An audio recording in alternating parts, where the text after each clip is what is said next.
Assalamualaikum Bu. Waalaikumsalam Bu. Ya, Ibu akan melakukan coaching ya? Iya Bu, saya hari ini itu berencana untuk melakukan coaching sama salah satu rekan saya. Ya. Sebelum itu saya akan mengamati dan melakukan dengan penilaian apakah sudah sesuai dengan rubrik penilaian coaching atau tidak ya. Iya baik Bu. Saya akan menilai bagaimana Ibu akan memberikan penilaian tersebut. Kemudian kompetensi coaching apa yang akan Ibu kembangkan? Kompetensi coaching yang ingin saya kembangkan ketika melaksanakan proses coaching nanti itu, yang pertama itu kehadiran penuh atau present, kemudian yang kedua itu mendengarkan secara aktif, dan yang ketiga adalah memberikan pertanyaan yang berbobot. Ya, itu ada 3 ya. Ya. Kemudian dari kompetensi 3 itu mana yang akan Ibu observasi lebih spesifik?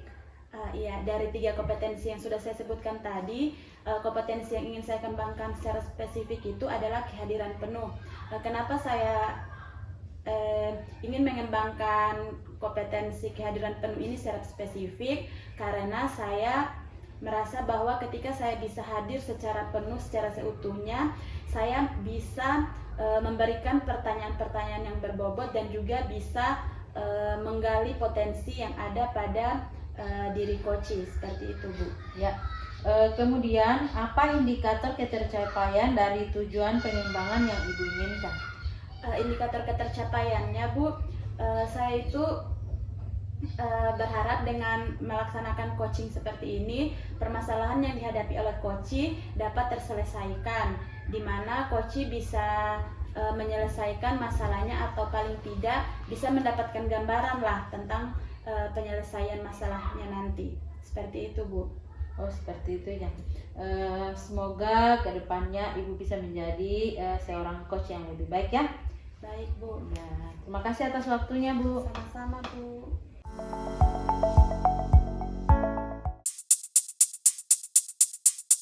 Assalamualaikum Ibu Mary. Waalaikumsalam Bu Er. Ya, apa kabarnya sore hari ini Ibu? Alhamdulillah baik Bu. Ibu apa kabar? Alhamdulillah juga baik, sama seperti Ibu. Mohon maaf ini mengganggu waktunya sebentar. Tidak apa-apa Bu, bagaimana? Iya, saya ingin berbincang sebentar dengan Ibu terkait masalah yang saya hadapi di kelas. Ibu pada waktu Ibu mendengarkan bisa nggak Ibu saya minta waktunya sebentar? Oh iya, silakan. Terkait masalah apa Bu? Oh iya, saya mempunyai masalah di kelas saya Ibu, terutama dengan siswa saya. Ada siswa saya itu yang saya perhatikan pada saat pembelajaran itu tidak fokus pada saat belajar dan suka mengganggu teman Ibu. Oh iya, jadi siswanya tidak fokus dan juga mengganggu teman ya Bu? Iya. Ada berapa orang Bu siswa yang seperti itu?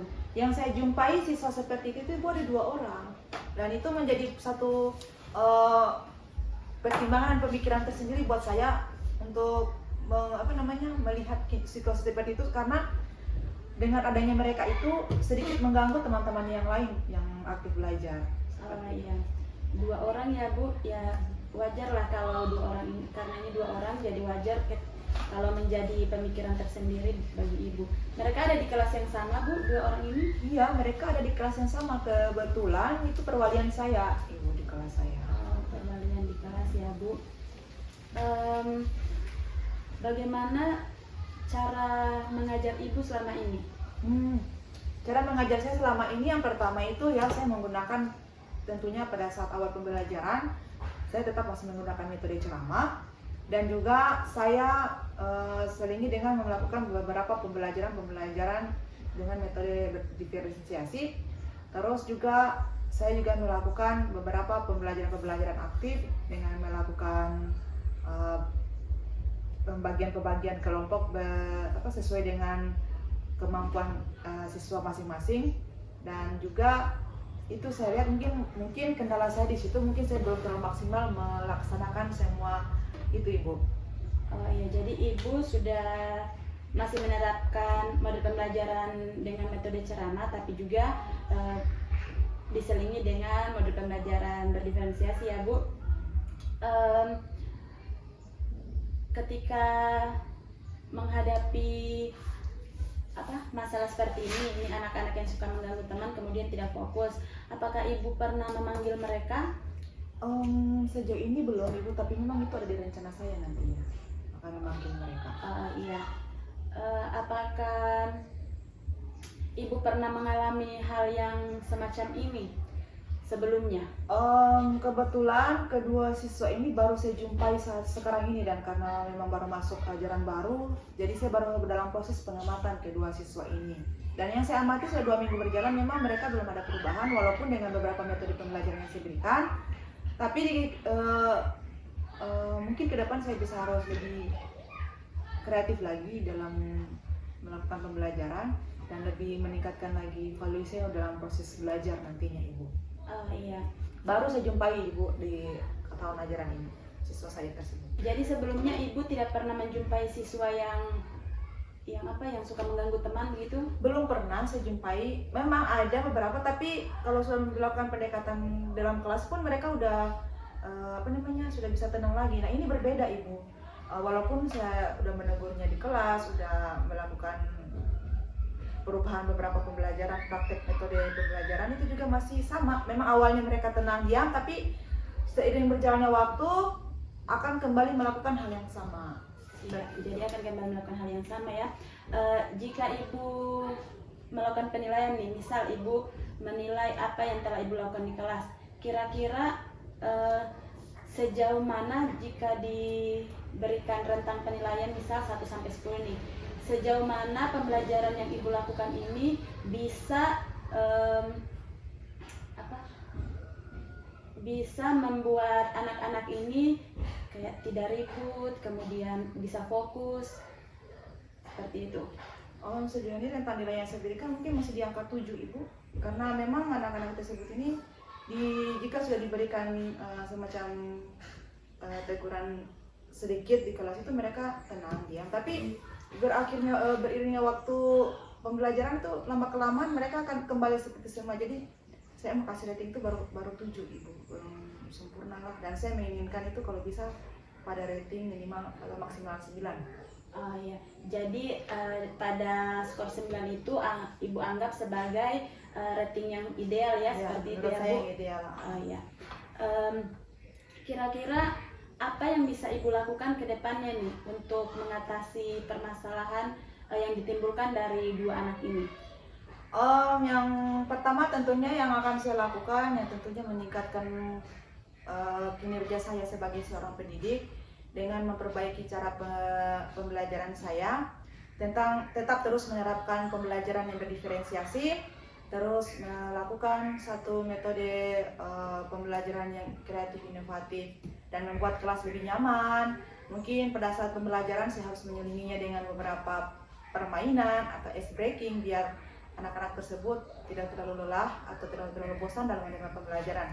Dan untuk kedua siswa yang tadi yang aktif yang dibandingkan dengan teman-teman lain itu mungkin ke depan saya memiliki rencana untuk memanggil mereka secara personal dengan melakukan pendekatan restitusi. Dan setelah itu tujuannya adalah saya ingin mengetahui kenapa mereka sampai berbuat atau melakukan tindakan seperti itu di kelas. Mungkin dengan restitusi saya akan menemukan solusinya. Dan yang ketiga tentunya saya akan mengunjungi kedua orang tuanya siswa tersebut yang bermasalah itu untuk melakukan pendekatan kepada kedua orang tua, sehingga kedua orang tuanya mungkin bisa mengontrol apa yang dilakukan oleh anaknya di rumah, sehingga nanti bisa terbawa di sekolah dan tidak melakukan lagi atau tidak mengganggu temannya lagi berasa belajar, seperti itu. Iya. Jadi ada 3 rencana yang ingin ibu lakukan ya ke depannya, agar ketiga rencana ibu ini dapat berjalan dengan lancar. Komitmen seperti apa yang akan ibu terapkan? Komitmennya tentunya yang pertama saya harus lebih saya harus lebih tetap dalam proses pembelajaran. Saya harus lebih saya tingkatkan komitmennya itu ya. Saya ingin tetap konsisten dalam memberikan pembelajaran berdiferensiasi, konsisten dalam memberikan kenyamanan dalam saat proses pembelajaran kepada siswa, dan konsisten dalam memberikan pembelajaran yang kreatif, inovatif, dan kreatif, inovatif, dan yang terbaik sesuai dengan apa yang siswa saya butuhkan, seperti itu. Oke, iya. Nah, untuk mewujudkan semua itu kan Bu tentunya tidak bisa dilakukan sendiri. Nah, kita membutuhkan dukungan dari berbagai pihak seperti itu. Kira-kira siapa yang akan membantu Ibu dalam mewujudkan rencana tersebut? Yang pertama-tama tentunya pimpinan saya harus berkonsultasi dengan pimpinan saya tentang apa yang akan saya lakukan, dengan harapan pimpinan saya mendukung dan bisa membantu saya dalam memprasaranai apa yang saya inginkan. Kemudian tentunya saya juga akan sharing pendapat juga bersama rekan-rekan sejauh saya tentang apa yang akan saya lakukan. Jadi diantara bersama juga orang tua siswa tentunya akan menjalin kemitraan seperti itu, dengan tujuan supaya apa yang menjadi keinginan saya untuk menjadikan siswa-siswa saya lebih aktif, lebih terampil itu terwujud dan tidak melakukan atau tidak mengganggu teman-temannya saat belajar. Seperti itu. Oh iya. Kapan Ibu akan memulai rencana ini? Rencana ini saya akan lakukan insya Allah kalau tidak ada halangan 2 hari ke depan, karena berhubung besok saya lagi ada kegiatan di sekolah. Jadi kemungkinan 2 hari ke depan akan saya lakukan. Yang pertama dengan memanggil kedua siswa tersebut secara personal dan kemudian mengunjungi kedua orang tuanya. Iya. Saya lihat apa yang sudah Ibu rencanakan ini sudah sangat luar biasa. Semoga dapat berjalan dengan baik ke depannya.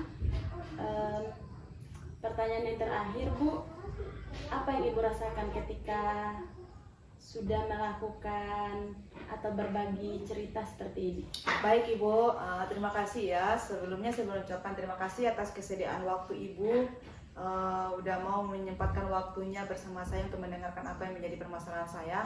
Jadi dari hasil pembicaraan kita sore hari ini, saya sudah menemukan sendiri apa yang menjadi tujuan saya kepada kedua siswa saya tersebut.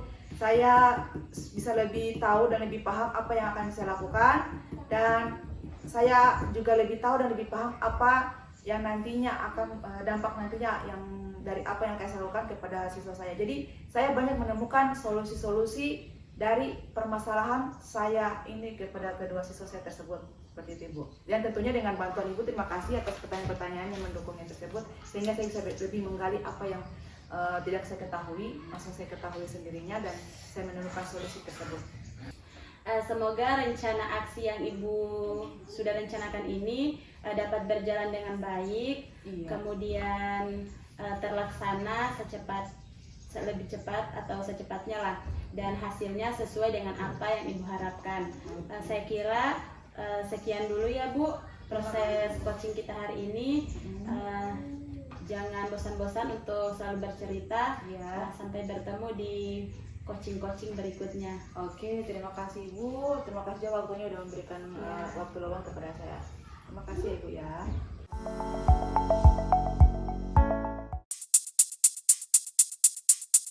Ibu tadi sudah melakukan proses coaching ya? Iya Bu, saya sudah melakukan proses coaching. Kalau boleh ada beberapa hal yang perlu saya sampaikan. Silakan Bu. Apakah yang Ibu lakukan pada saat coaching sudah memenuhi standar atau indikator ketercapaian yang Ibu kembangkan? Menurut saya Bu, proses coaching yang saya lakukan tadi, saya sudah berusaha sebaik mungkin untuk memenuhi 3 indikator yang ingin saya capai, yaitu mulai dari kehadiran penuh, mendengarkan aktif, dan juga memberikan pertanyaan yang berbobot. Oh iya, seperti itu ya. Apakah saya bisa menyampaikan hasil penilaian saya tadi? Silakan Bu. Ya, baik. Apa yang sudah Ibu sampaikan tadi kepada coach Ibu itu sudah sesuai dengan alur tirta, yang mana alur tirta sendiri itu adalah tujuan, identifikasi masalahnya, kemudian rencana aksi serta tanggung jawabnya yang penuh ya.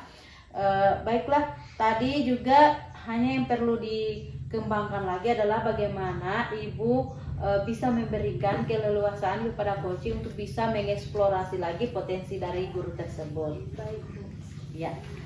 Kemudian kompetensi apa lagi yang ingin dikembangkan? Kompetensi yang ingin saya kembangkan ketika melakukan coaching lagi ke depannya, yaitu memberikan pertanyaan yang berbobot seperti itu. Ya, oh ya, memberikan pertanyaan yang berbobot ya. Kemungkinan itu kapan akan dilaksanakan? Saya berencana untuk melakukan proses coaching 2 minggu depan dengan rekan guru yang lain. Harapannya di situ saya bisa menerapkan prinsip coaching ini, kompetensi coaching ini dengan maksimal seperti itu, Bu. Ya, betul sekali ya. Jadi coaching yang Ibu lakukan itu tentunya harus memberikan motivasi tersendiri kepada coach agar bisa mengembangkan potensinya dengan baik. Nah, itu di mana ya Ibu akan lakukan? Saya akan lakukan di salah satu sekolah di dekat sekolah saya. Saya kan ngajarnya di SMP ya Bu, jadi di dekat sekolah saya itu ada SD.